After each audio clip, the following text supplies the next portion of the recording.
সব কান্দা দুঃখের না, কিছু কান্দা সুখেরও আছে। মানুষ দুনিয়াত যেরম কর্ম করবো হেরুমই ফল পাইবো। আমার নানা বহুত অসহায় মানুষেরে থাকবার লাগিয়া মারি দিছে। ওহনা যে বালা শুনছে হেই নানার নাতিন আমি লগে লগে এই মুরব্বী নানি আমারে ফাঞ্চা মেরে দইরা কান্দা ভাঙ্গা ফরতাছে। মানুষ দুনিয়াত আইসেও খালিয়াতে যাইবো খালিয়াতে। দুনিয়াত যে যেহিনি কর্ম করবো হেহিনি ফল পাইবো। আসসালামু আলাইকুম প্রিয় ভাই বোনেরা, কিরম আসুন? আশা করি যারা জিনতে দেখতাছুন সবই ভালাই আসুন। আজকে সুন্দর একটা জায়গাত যাইতাছি। একটা বড় পাহাড়ের মধ্যে কিছু অংশ আর কি মাড়ি আমার নানারও আছে। পাহাড়টা ঘুরে ঘুরে দেহা হয়ে যাবো আমরা, আর মাড়িটাও দেখে আয় পারবাম নানার। এদিকে বাড়ি ঘর খুব পাতলা পাতলা। এদিকে কিন্তু গরু ছাগল মহিষ কোনো কিছু বান্ধা তাহে না, সব ছাড়া তাহে। আমি যে বলে বহুত ছোট আছিলাম হেবেলা একদিন গেছিলাম এই পাহাড়ও, এরপরে আর গেছি না। এলিগে আমি বহুত রাস্তাঘাট চিনিও না।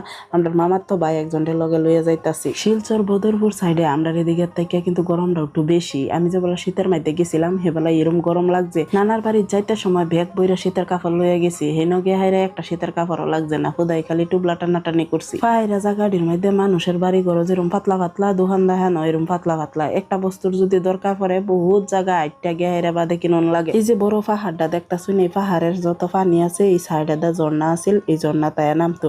ওনা সময়ের লগে লগে এটা ঝর্ণা সারা বন্ধ করে আলছে। আমি যে বেলা এই জায়গায় থাকতাম এবেলা কিন্তু এটা জায়গা আরো বেশি সুন্দর আছিল। ওখান তো বহুত বাড়ি ঘর হয়ে গেছে। এই যে সিঁড়ি যে উঠতাছি, আগে কিন্তু এটা সিঁড়ি আছিল না। এবার মাড়ি কাটতে কাটতে সিঁড়ি বানাইতো, হেতেই ভাই মানুষ উঠতো নামতো। এই ফাঁকা সিঁড়িটা সরকারে নতুন কইয়া বানাইছে। আমার তো এইহিনি জায়গা উঠতে হেরে আড়ত দৌড়ালছে। কানে দা একটা রশি আছিল, এই রশি টাইনা টাইনাই উঠছি। মানুষ ডেইলি এই জায়গাটা কিবা আনিগুনি করে, আমি এটাই ভাবি। কই যাইতাছি এটা জিগাইতাছে বেটটাইনে। আমি যখন আর রাও করবার পাইতাছি না, দম পালাইবার পাইতাছি না, এরকম কষ্ট লাগছে। পাহাড়ের উপরে হাইরা হাইরাও দেখি কি সুন্দর টাইলস লাগাই না বাড়ি ঘর দেখে হাইরা তো আচরিত হইলাম। মানুষ কতানি কষ্ট করে অত উপরে মাল বস্তু তুললা কত সুন্দর করে বাড়ি ঘর করে আলছে। দেখুন কত সিফা সিফা যাইতাছি। পাহাড়া জায়গার মানুষের বেহেতে বড় কষ্ট হয়েছে পানির কষ্ট। ওহন তো মানুষের কিছু একটা তাও পানির সুবিধা হয়েছে, কুয়ার পানি খা, সাপ্লাইয়ের পানি খা। আগে তো সব মানুষে এক জায়গাতেই পানি আনতো, এটাই হয়েছে ঝর্ণা। আর সেই ঝর্ণাটা যে কত্তানি তলে আছিল, এটা যদি এনহেরারে দেখাইতাম এনহেরা আচরিত তুলে নইলে যে মানুষের জিন্দিগি কতনি কষ্ট।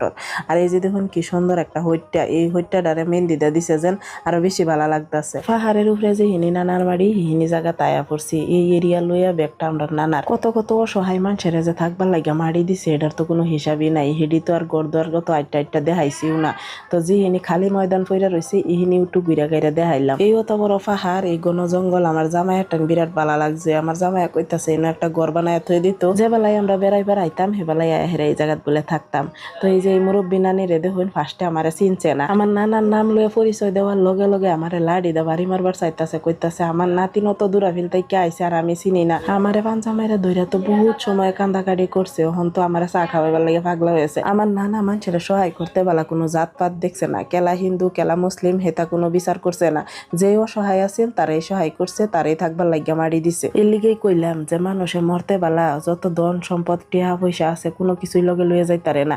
যে যেহিনি বালা কর্ম করবো তার বালা গুন্ডাই থাকবো দুনিয়া। পাহাড়ে উড়ানামা করতে করতে সবেরই গাইমা অবস্থা খারাপ হয়ে গেছে। আর আমার টাইম লাগতেছে আমি এবার পাহাড়ে কয়েকদিন উড়ানামা করলে আমি চিক্কুন হয়ে যাই। তো যাই হোক, আজকের ভিডিওটা কিরম লাগছে কমেন্ট বক্সে জানাইবেন, আর সবাই ভালো থাকবেন।